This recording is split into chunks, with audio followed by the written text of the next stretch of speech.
Good morning, Year 6, and welcome to Wednesday's lesson, the 1st of April, a pinch and a bunch for the 1st of the month, April Fool's Day.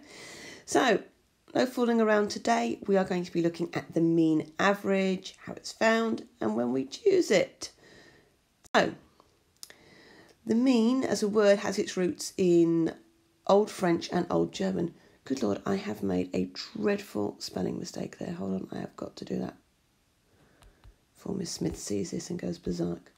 So, has its roots in Old French and Old German. In Old French, it comes from a word which means the middle of two extremes. So again, the idea of in the middle. And in Old German, it comes from a word which means shared by all. And that's the idea I want you to keep in your head, that it is something shared by all. So here's our first example. So a women's hockey team want to improve their goal scoring performance. And this data here shows the scores, the goals, over the first 6 games of the season. So we can see that they scored 1 goal, then 6, then 3, 2, 4, and 2. So what's their mean average score per game? So we're remembering that the mean means shared by all. So this is how we do it. What we need to do is take all these goals and share them so that each game has an equal number of goals, like that. So the mean average score per game is 3 goals, because all of their goals shared across their 6 games would be the same as if they'd scored 3 goals in every game. They'd have the same total. So here's one for you to have a look and think about first, then we're going to go through it. Here's our shop data again. And this time I want to know how many customers per hour I get as a mean average. So if all my customers in total were spread out evenly across the day, how many would be in my shop each hour?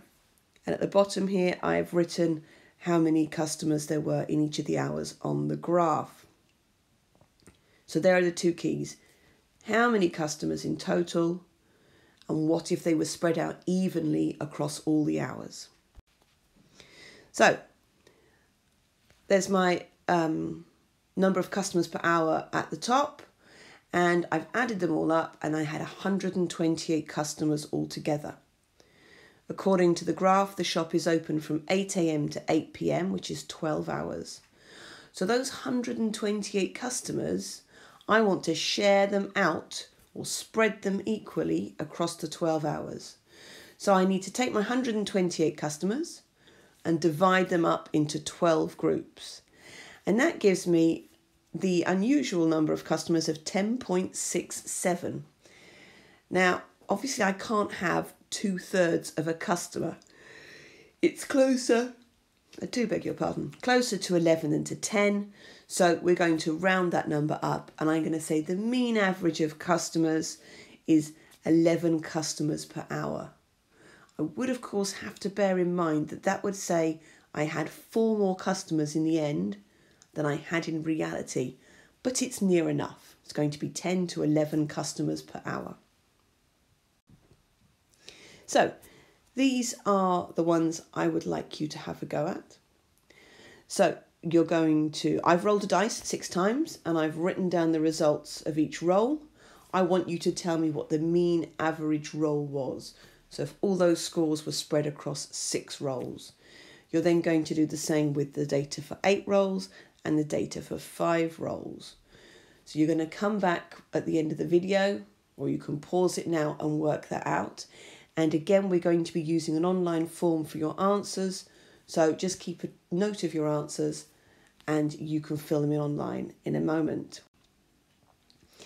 We're then going to go back to a graph you may remember from when we did bar charts, looking at the number of hours sleep animals, including humans, per day, have per day. I cannot stop yawning this morning. So I've drawn lines across from the top of each bar just to help you see the values. So we've got 2.5, 3.5, 8, 10.5, 13, 15, 18 and 20.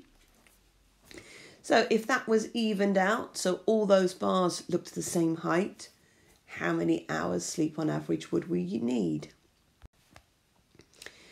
And then the last one is back to our Spotify data. What's the mean average of minutes spent listening to Spotify in a year?